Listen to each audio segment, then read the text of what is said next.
I'm sorry.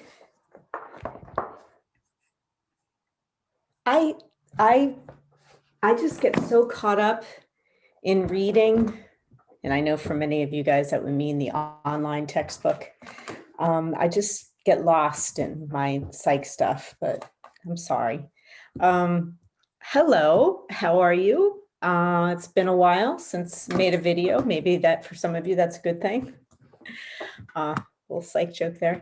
All right, so we're going to move forward. Today, we are on module 20.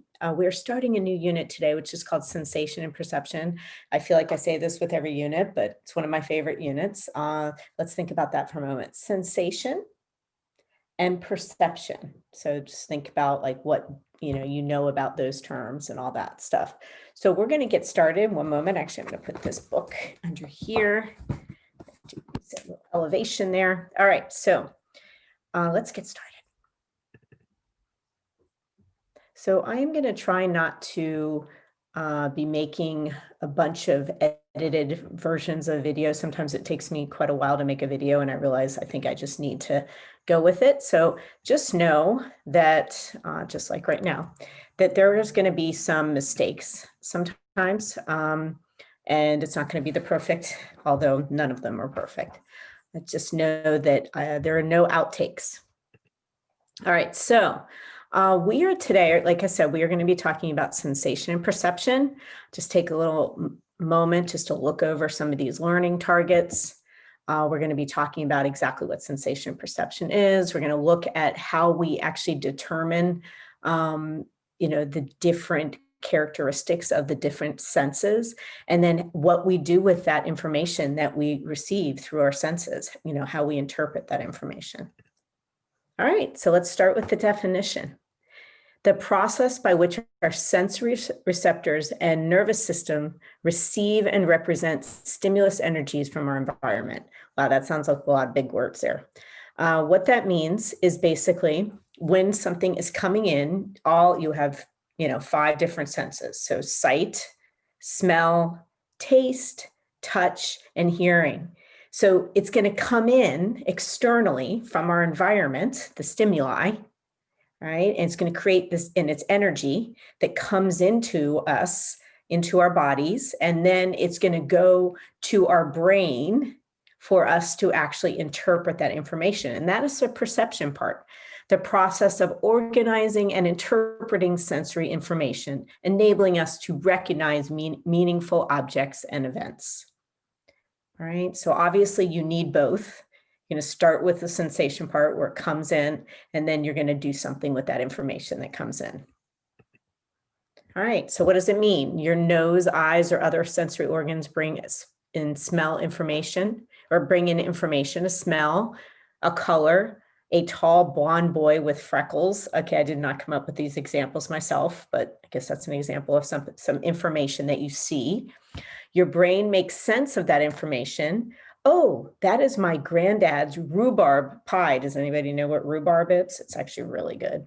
That turquoise shirt is stunning. Hey, is that my brother? So what that just basically means is that you have all these different things coming in at the same time, smells of the pie, you have the different colors of the shirt, you also have the other characteristics of the person, and you have to make sense of it. And that's the perception part. So let's try this. When you look at this image, do you think that that's a sensation, like it's focusing on sensation part, or is it perception?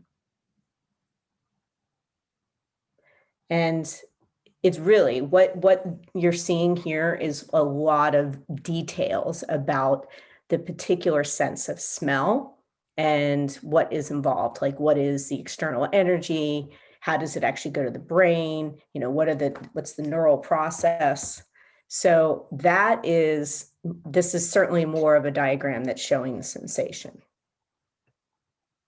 All right, let's try this. For each of the senses below, provide an example of how sensing differs from perceiving.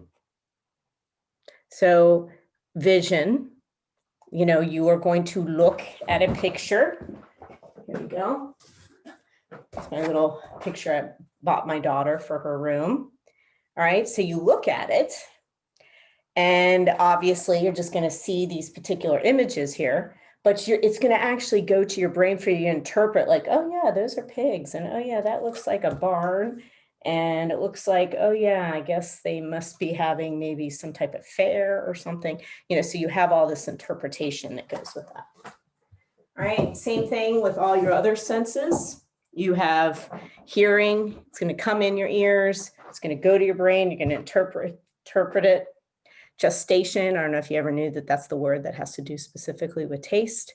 And then you've got touch, temperature, and pain, which is all part of the touch sensation, but I don't know if we all realize that, really it's about temperature and it's about your perception of pain. All right, so how does the stimuli work?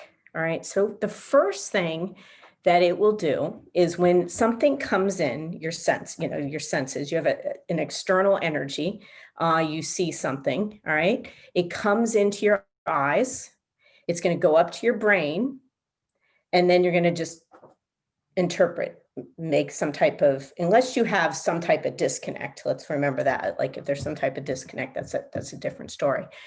But normally you would have you would actually at that point, so here's the example, you see a long, slim, slithering creature on the ground, you process, snake. So you see it, comes in your eyes, goes to your brain, oh, it's a snake, right? But sometimes you're going to take what you already know, your prior experiences, your higher level critical thinking skills, and it's almost like comes down to help you actually interpret and see something right from the start. So here it says an experienced hiker, you expect to see snakes on your hike.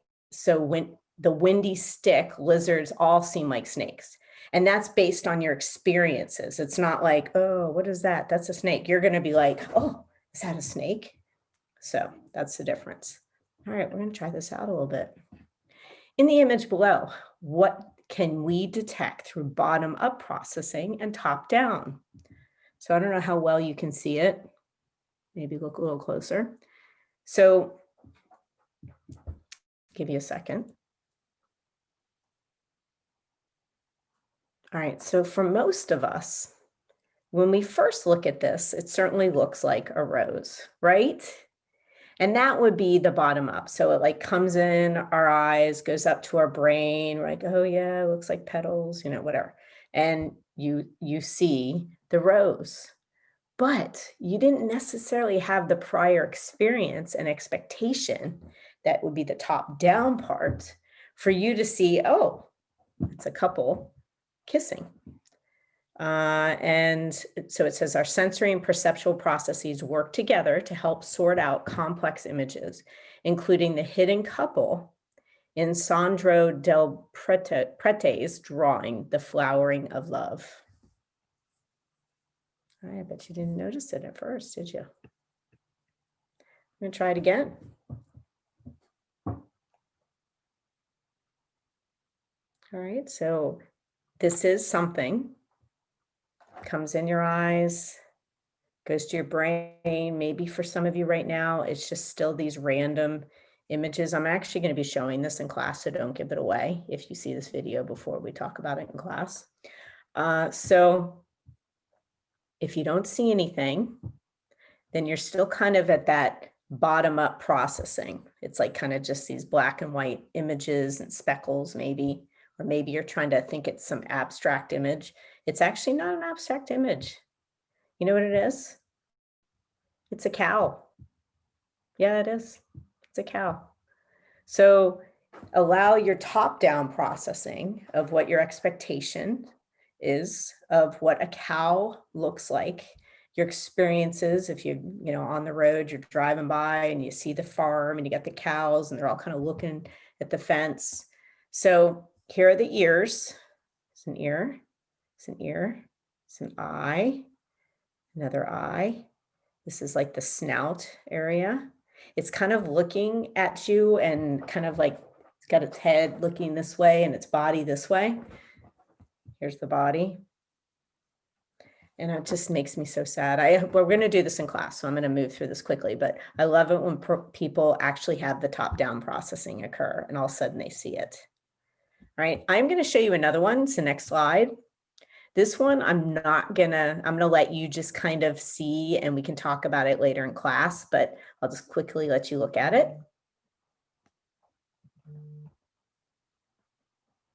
Okay.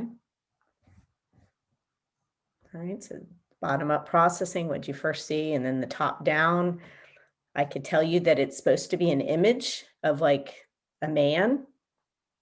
So, all right. What occurs when experiences influence interpretation of data? When experiences influence our interpretation of data? That is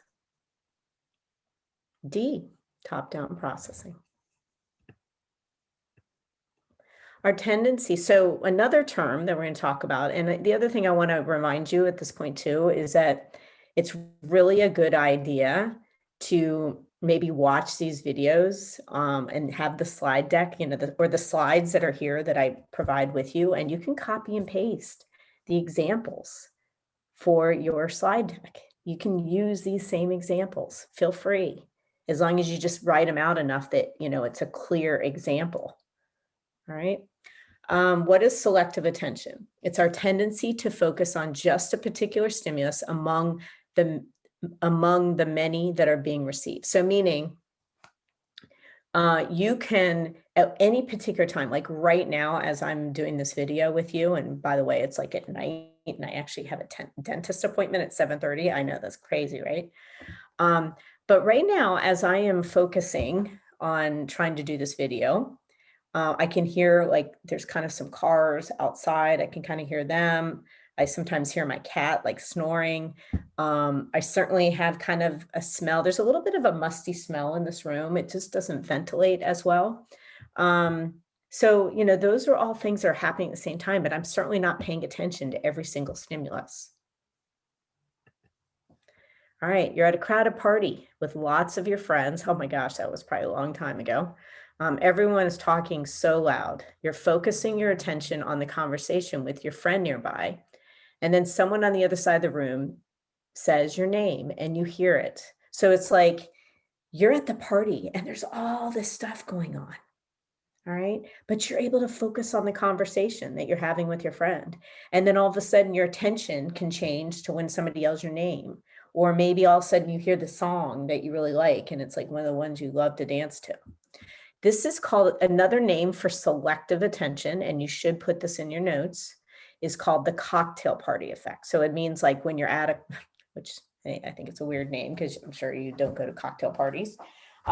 But when you're at a cocktail party, you can focus on conversations with all the other stimuli happening at the same time. All right. So here's another example of selective attention, and we're going to get serious for a moment about, we always talk about that you can you multitask? Can you text or talk on the phone and all that? And the bottom line is we selectively attend to things. We might be able to do it very quickly. So I might very quickly be able to change my attention from focusing on me doing this video with you guys to listening to that sound outside. But each time I do it, it doesn't matter how fast I do it, I'm changing my attention. All right. So that's why we talk about how dangerous it is and increases your risk. Even talking on the phone puts you more at risk on the cell phone, even though when you're not texting and looking down and have it attend to the text, it's still, putting you at risk. All right. So here's some of the evidence for that. Found that 28% of traffic accidents occur when drivers are chatting on cell phones or texting. And using a cell phone, even a hands-free, carries a four times higher than normal risk. And it's equal to the risk of drunk driving. That's scary. I think you guys know this now. I think there's so much out there. I just remember when cell phones first came out, it made me so sad. I mean, there were so many accidents. I think, we're actually much smarter now. And I think we're a lot more cautious, but all right. So Real quick, I'm going to show you this video because it's kind of really important to kind of make this point. But once again, if you see this, we are going to show this in class, and don't give it away. All right. You might appreciate it more than maybe so. This is an awareness test. How many passes does the team in white make? Go!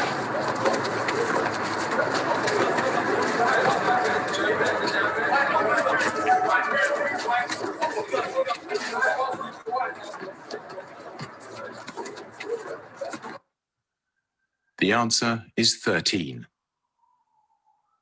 But did you see the moonwalking bear?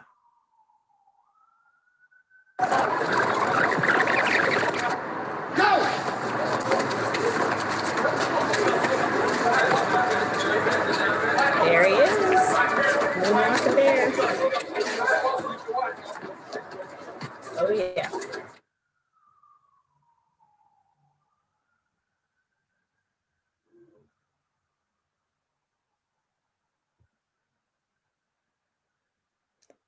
It's actually making me a little sad because, like, as I am showing this, it is actually a commercial that is for cyclists, because a lot of cyclists have been hit by cars because people are not paying attention. And actually you hear these sirens in the background. This is like, I tend to always hear siren. We're near a fire and rescue, like where we live. And so we tend to hear it around this time, which is around, like, you know, the traffic, you know, commuter traffic and stuff. So what that was demonstrating is something called selective attention, but it's also what we call change blindness, or inattentional blindness. So let's look at some of those terms.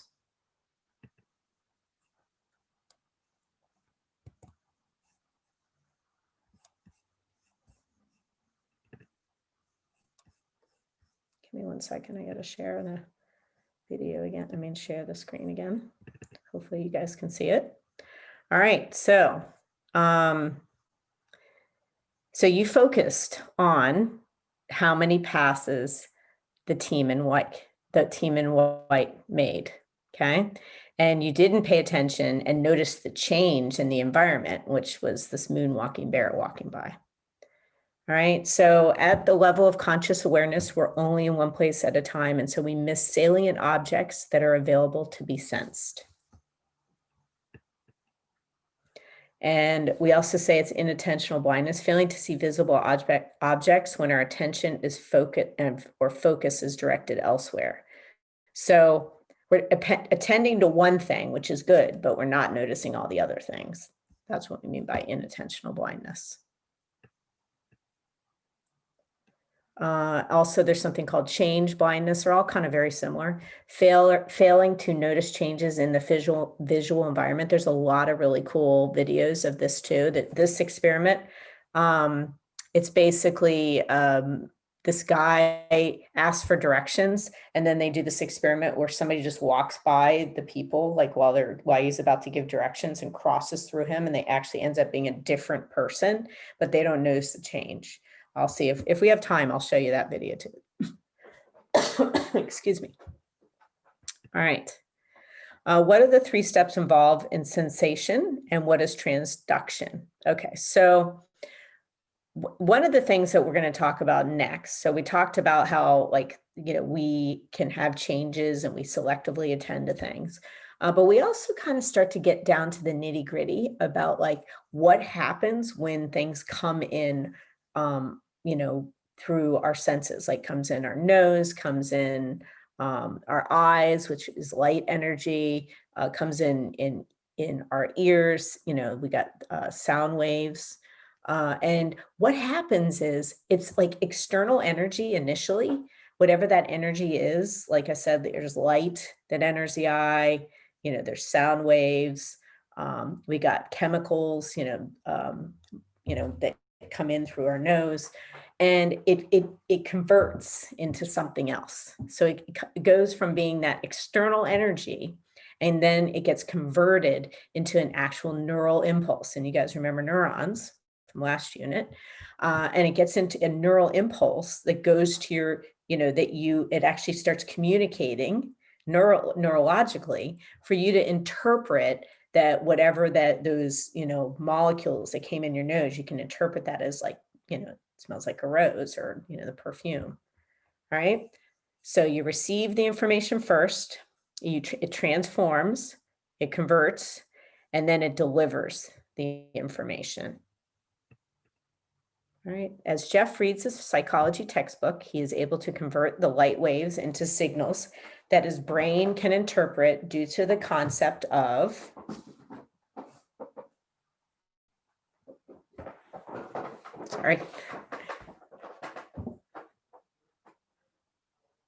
and his transduction. A.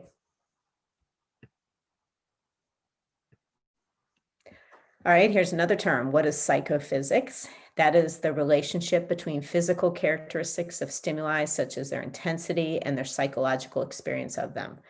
So this is actually, it's kind of an up and coming field. I will tell you that people are starting to just look more directly at, physical characteristics of things, the energies, the energy forces, and then looking at how it is affecting us, when it comes to our behavior and our mental processes.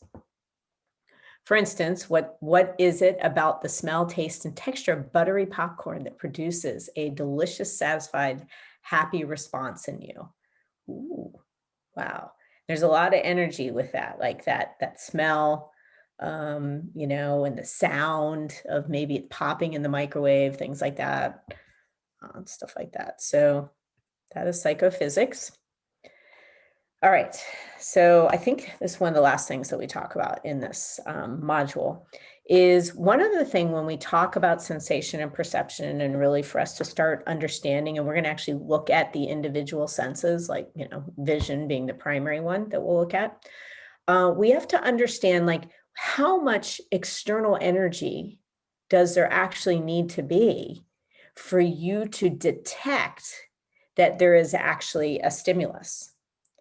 All right, so let me rephrase that. Okay, so here's a really, really good example.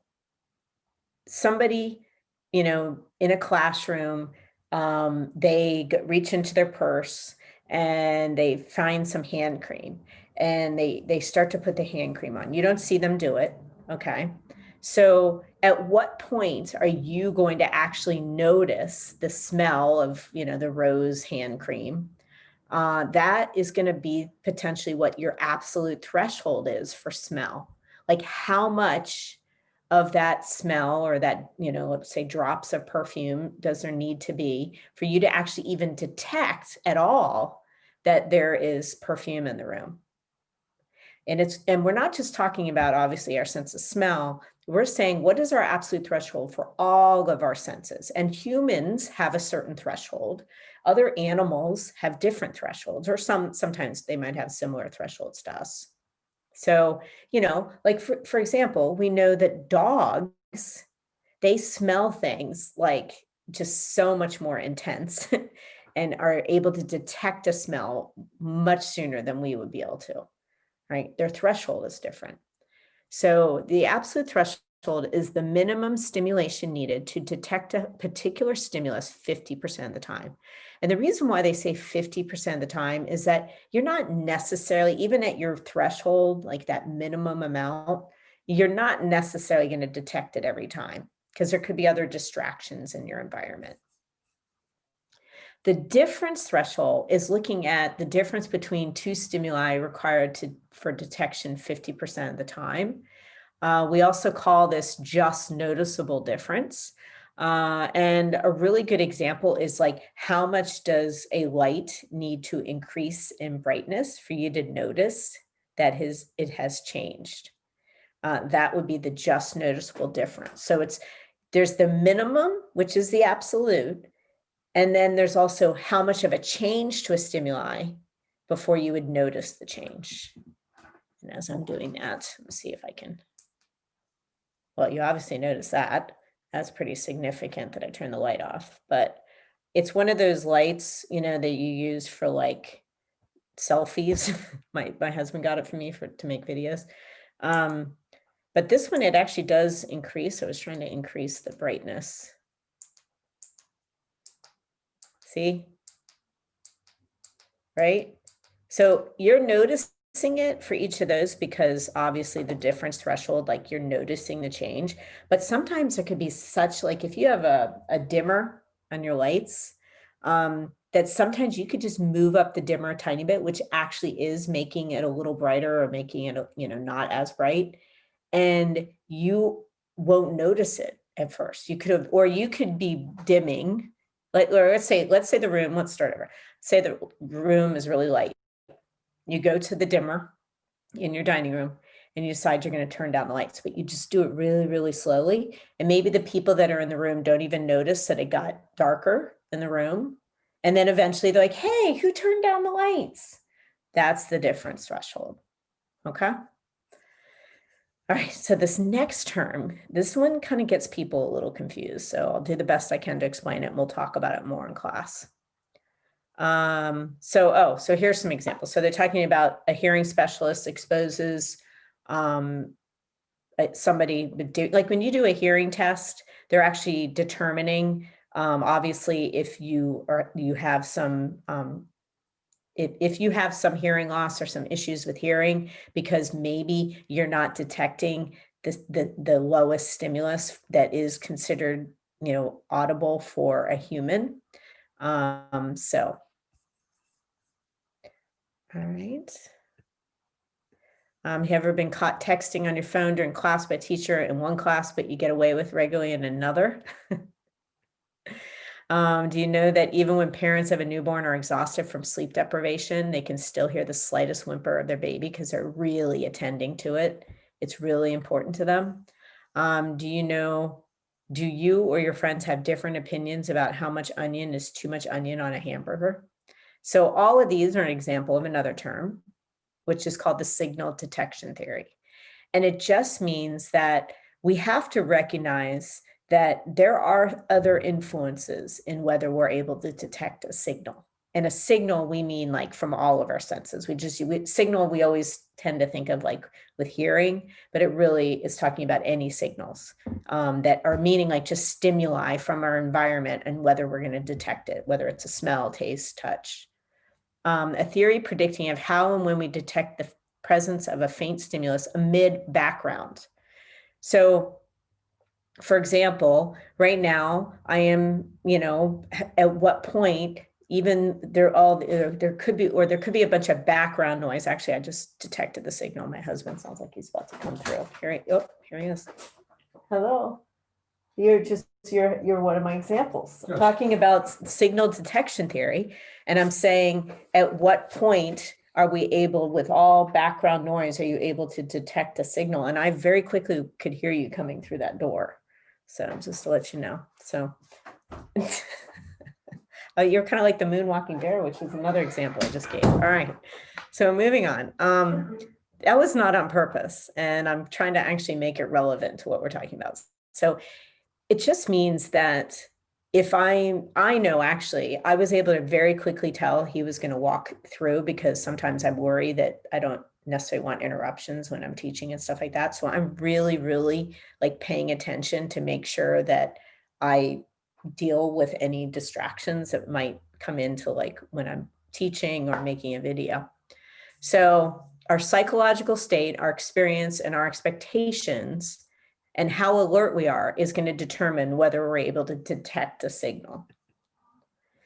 Have you ever been in a crowd of families, like at a water park or amusement park, and you yell "Dad" to get your father's attention? How does your dad know to turn around?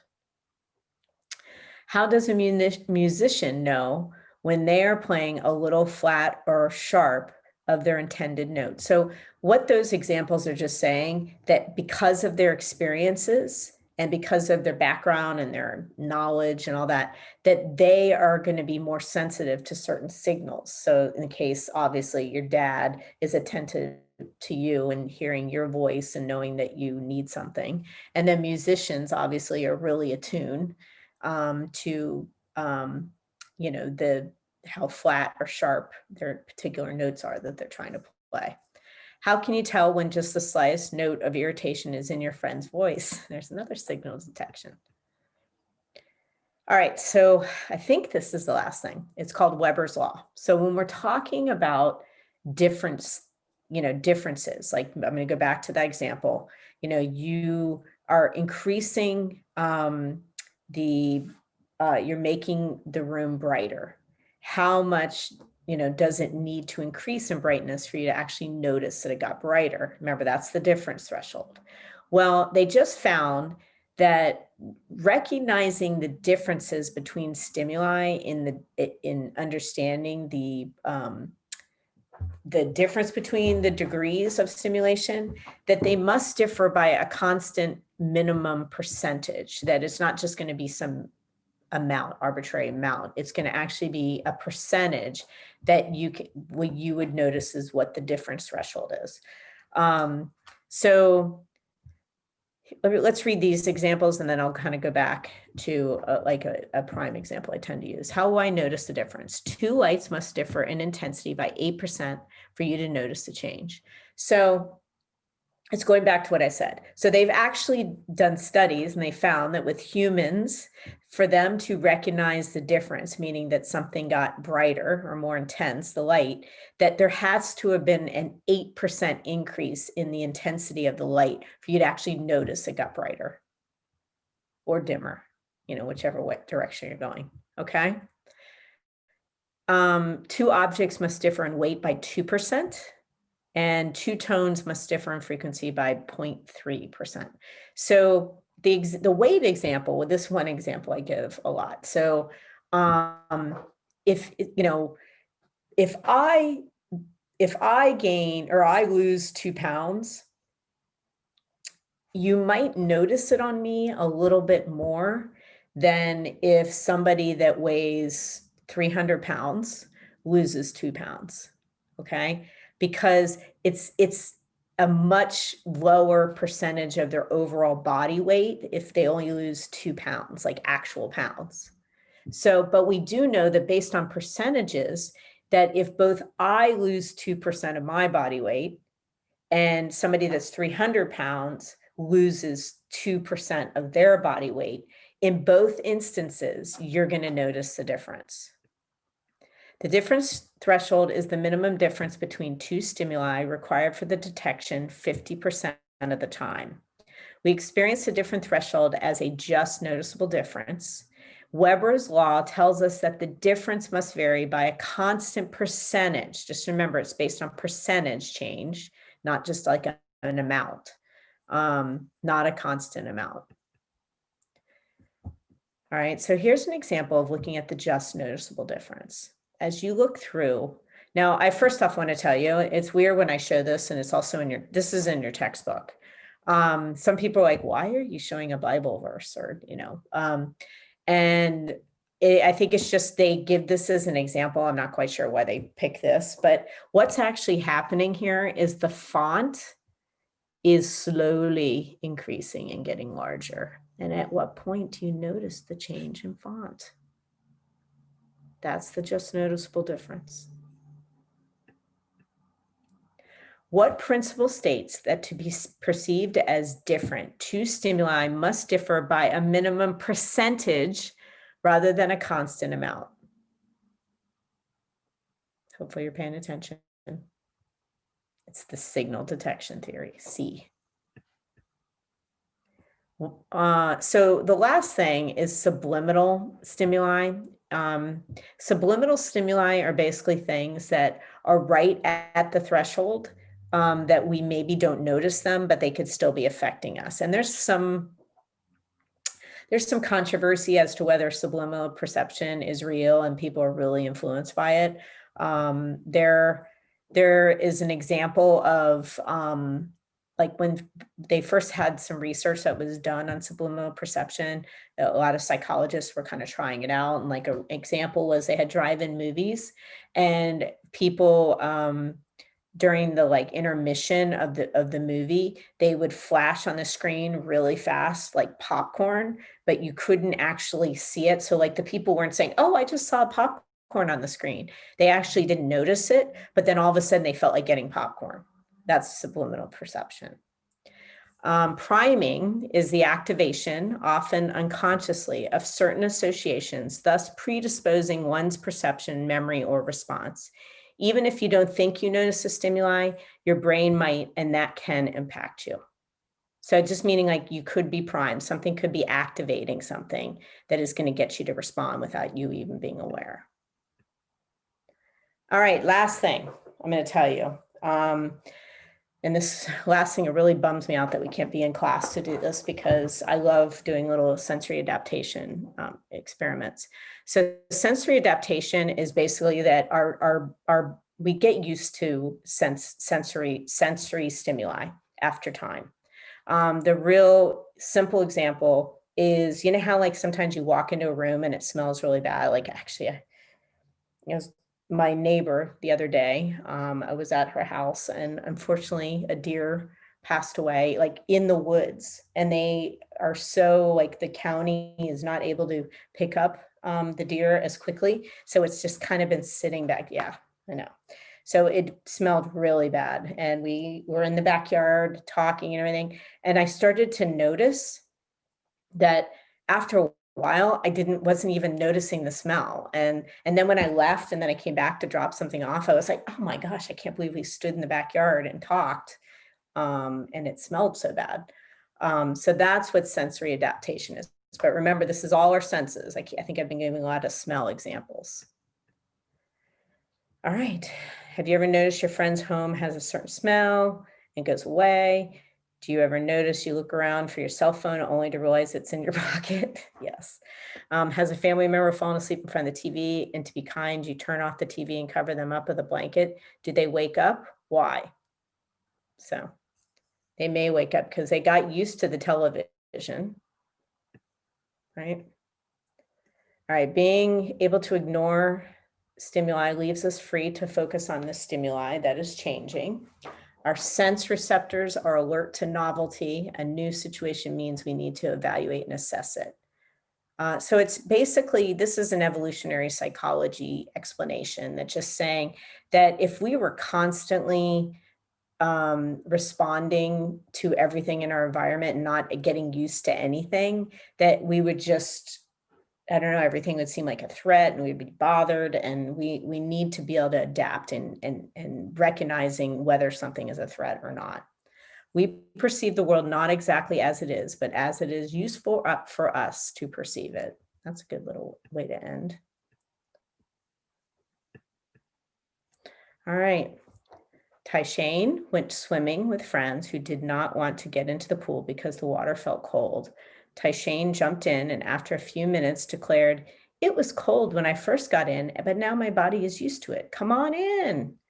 Taishane's body became accustomed to the water due to sensory adaptation, E.